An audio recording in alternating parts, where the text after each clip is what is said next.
വടക്കാഞ്ചേരി നഗരസഭാ പരിധിയിലെ അകമല മേഖലകളിൽ വീണ്ടും കാട്ടാനയിറങ്ങി കൃഷിനാശം വരുത്തി. വാഴ ഉൾപ്പെടെയുള്ള കാർഷിക വിളകൾ നശിപ്പിക്കുകയും ചക്ക, മാങ്ങ തുടങ്ങിയ ഫലങ്ങൾ ഭക്ഷിക്കുകയും ചെയ്തിട്ടുണ്ട്. ഉത്രാളിക്കാവിന് പിൻഭാഗത്തുള്ള റെയിൽവേ ട്രാക്കിന് അടുത്തുവരെ കാട്ടാന എത്തിയത് ഗൗരവത്തോടെയാണ് വനം വകുപ്പ് വീക്ഷിക്കുന്നത്. മേഖലയിൽ കാട്ടാന ഉൾപ്പെടെയുള്ള വന്യമൃഗങ്ങൾ ഇറങ്ങാതിരിക്കുവാൻ അകമല കാട്ടിലെ ഗേറ്റ് പരിസരം മുതൽ ചേപ്പിലക്കോട് വരെയുള്ള 5.6 കിലോമീറ്റർ ഭാഗത്ത് സോളാർ ഫെൻസിംഗ് സ്ഥാപിച്ചിട്ടുണ്ട്.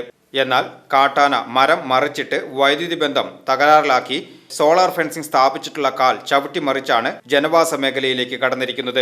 അകമല കാട്ടിലെ ഗേറ്റ് പരിസരത്തിനും പോയിന്റ് 2 എന്നറിയപ്പെടുന്ന ഭാഗത്തിനും ഇടയിലാണ് കാട്ടാന ഇത്തരത്തിൽ സോളാർ ഫെൻസിംഗ് ലൈൻ തകർത്തതായി വനം വകുപ്പ് ഉദ്യോഗസ്ഥരുടെ പരിശോധനയിൽ ശ്രദ്ധയിൽപ്പെട്ടത്. തുടർന്ന് അടിയന്തരമായി മേഖലയിൽ അറ്റകുറ്റപ്പണി നടത്തി ഞായറാഴ്ച 11 മണിയോടെ സോളാർ ഫെൻസിംഗ് പൂർവ്വസ്ഥിതിയിലാക്കി ചാർജ് ചെയ്തിട്ടുണ്ട്. അകമല ഭാഗത്ത് പൂക്കുന്നത് സേതുമാധവൻ, KP മദനൻ എന്നിവരുടെയെല്ലാം കൃഷിയിടങ്ങളിൽ കാട്ടാന ഇറങ്ങി കൃഷിനാശം വരുത്തിയിട്ടുണ്ട്. ശനിയാഴ്ച രാത്രിയിൽ ഇറങ്ങിയ കാട്ടാന വനം വകുപ്പ് ഉദ്യോഗസ്ഥർ ഉൾക്കാട്ടിലേക്ക് തുരത്തിയെങ്കിലും ഞായറാഴ്ച പുലർച്ചെയോടെ വീണ്ടും മേഖലയിലേക്ക് ഇറങ്ങി വന്നാണ് കൃഷിനാശം ഉണ്ടാക്കിയത്.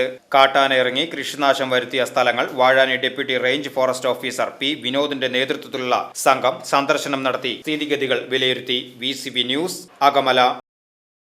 ആർത്രൈറ്റിസ്, സന്ധിവാതം, സ്പോണ്ടിലോസിസ് തുടങ്ങിയ ശാരീരിക പ്രശ്നങ്ങൾ നിങ്ങളെ അലട്ടുന്നുണ്ടോ?